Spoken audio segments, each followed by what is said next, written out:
Hi, y'all. It's like 2:30 something in the morning and I can't sleep. And I looked outside and it's snowing. And this is my bonnet, my little bonnet. I love this bonnet.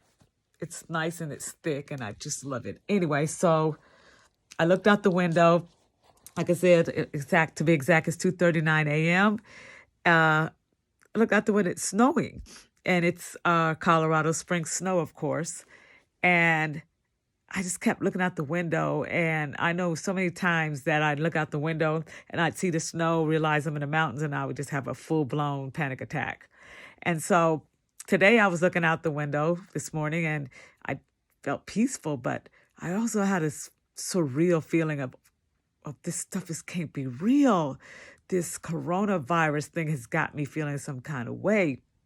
Like, what happened? You things change, your world will change, but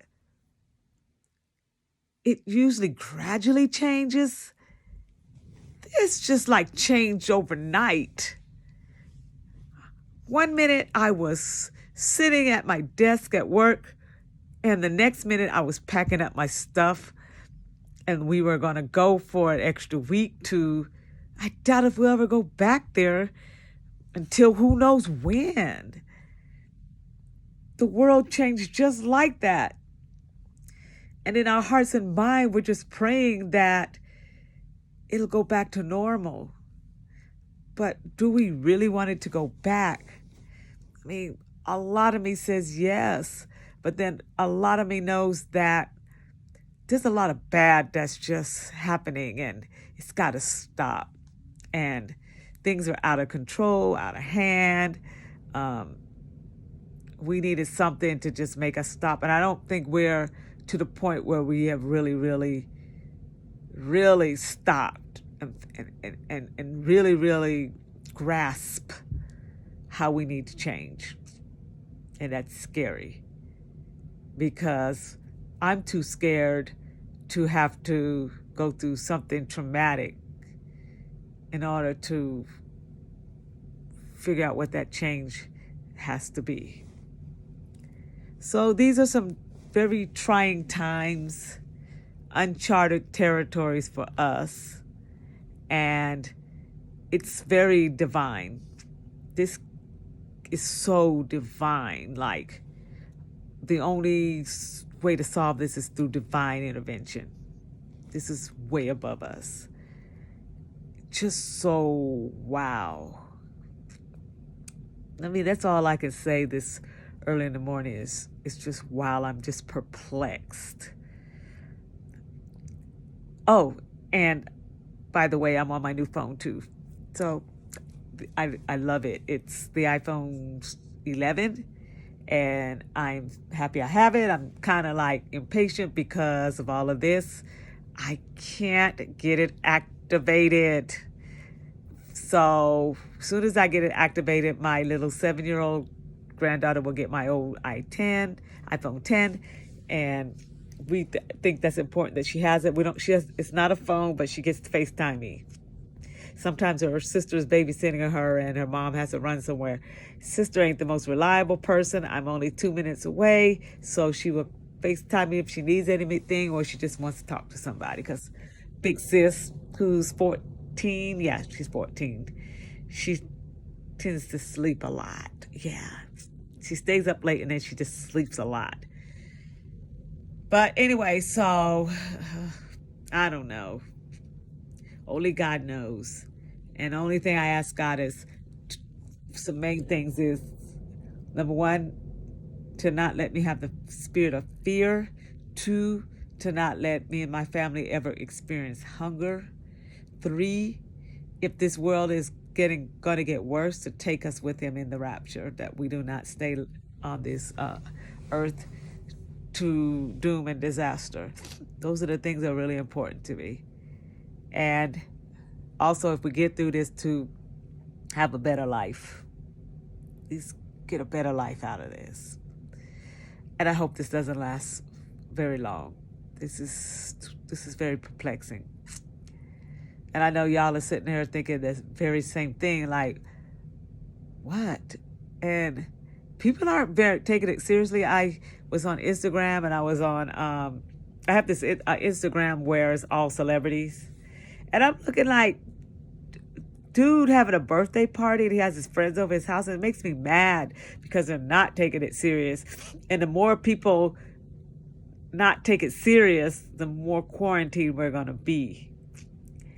And I just think about the summer coming. I don't want to be in a quarantine during the summer. I want to go to the park. I want ice cream, but I still can get ice cream, I think. But I want to go to the park. I want to go to the mall. I just want to do the things I was doing a year ago, but better. I wish the seniors could have graduation. My grandson, he don't get to have a graduation.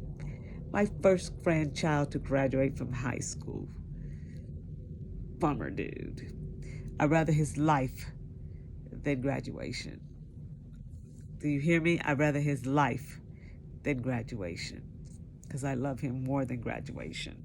So if losing graduation means saving his life, I'd rather lose graduation because he means everything to me. He and his sister and his cousins.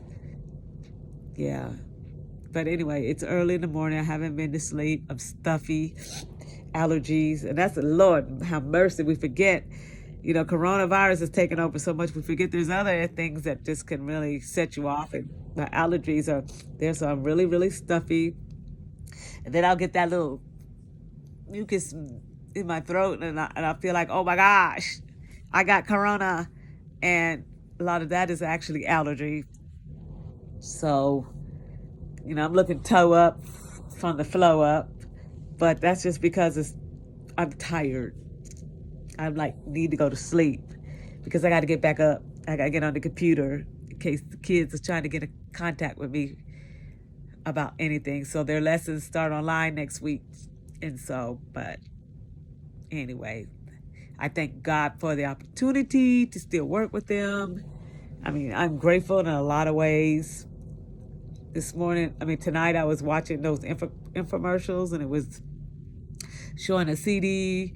It had all the songs from the 70s. And as all the artists were singing, I started feeling a sense of nostalgia. And some of the stuff was making me sad because the music they played was during some really trying times for me growing up.